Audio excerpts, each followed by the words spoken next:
Thiruvananthapuram കാര്യവട്ടത്ത് fridge പൊട്ടിത്തെറിച്ച് അടുക്കളയ്ക്ക് തീപിടിച്ചു. കാര്യവട്ടം ക്യാമ്പസിലെ വിദ്യാർത്ഥികൾ താമസിക്കുന്ന വീട്ടിലെ ഫ്രിഡ്ജാണ് പൊട്ടിത്തെറിച്ചത്. ആളപായമില്ല. അലക്സ് റാം മുഹമ്മദ് തിരുവനന്തപുരത്ത് നിന്ന് ചേരുന്ന കൂടുതൽ വിവരങ്ങളുമായി. അലക്സ്, ഇങ്ങനെ ഫ്രിഡ്ജ് പൊട്ടിത്തെറിക്കുന്ന സംഭവമൊക്കെ അങ്ങനെ സാധാരണ നടക്കുന്നത് ഒന്നല്ല. എന്താണ് സംഭവിച്ചതെന്നാണ് മനസ്സിലാക്കാൻ കഴിയുന്നത്? എന്തെങ്കിലും ഈ പറയുന്നത് പോലെ വോൾട്ടേജ് വേരിയേഷനോ അങ്ങനെ എന്തെങ്കിലും ആണോ?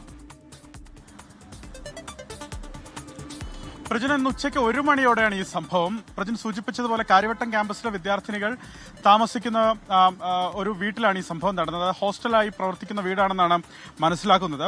ആ വീട്ടിലെ ഫ്രിഡ്ജാണ് ഇന്ന് ഉച്ചയ്ക്ക് 1 മണിയോടുകൂടി പൊട്ടിത്തെറിച്ചത്. മറ്റാളപായമൊന്നുമില്ല. കുട്ടികൾ പാചകം ചെയ്യുന്നതിനിടെ ഈ ഫ്രിഡ്ജിൽ നിന്ന് പുക ഉയരുന്നത് ശ്രദ്ധയിൽപ്പെടുകയായിരുന്നു എന്നാണ് അവർ തന്നെ പറയുന്നത്. ഉടൻ തന്നെ ഇവർ പുറത്തേക്കിറങ്ങി വൈദ്യുതി ബന്ധം വിച്ഛേദിച്ചു. തൊട്ടു പിന്നാലെ തന്നെ ഈ ഫ്രിഡ്ജ് പൊട്ടിത്തെറിക്കുന്ന സാഹചര്യമുണ്ടായി. ചെറിയ തോതിൽ അടുക്കളയ്ക്ക് തീപിടിക്കുകയും ചെയ്തു. അടുക്കളയിൽ ചില വസ്തുവകൾ നശിക്കുകയും കത്തി നശിക്കുകയും അടുക്കള പൂർണ്ണമായി കത്തി നശിക്കുകയും ചെയ്തു. അതിലുണ്ടായിരുന്ന വസ്തുക്കളൊക്കെ കത്തി നശിക്കുകയും ചെയ്തു. കഴക്കൂട്ടത്ത് നിന്ന് ഫയർഫോഴ്സ് എത്തിയാണ് ഈ തീ കെടുത്തിയത്.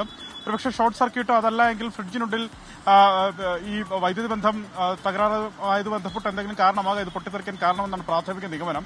എന്നാൽ ഫയർഫോഴ്സ് എത്തി അതിന്റെ പരിശോധന ആരംഭിച്ചിട്ടുണ്ട്. ഇനി ഇലക്ട്രിക്കൽ വിഭാഗം കൂടി എത്തി അതിന്റെ മറ്റു പരിശോധനകൾക്ക് ശേഷമേ കൃത്യമായ വിവരം നമുക്ക് ലഭ്യമാകുകയുള്ളൂ. എന്താണെങ്കിലും ആളപായം ഉണ്ടായിട്ടില്ല എന്നുള്ളതാണ് ആശ്വാസകരമായ കാര്യം. ഇന്ന് ഉച്ചയ്ക്ക് 1 മണിക്കായിരുന്നു ഈ സംഭവം. അലക്സ് റാം മുഹമ്മദാണ് വിശദാംശങ്ങൾ നൽകിയത് തിരുവനന്തപുരത്ത് നിന്ന്.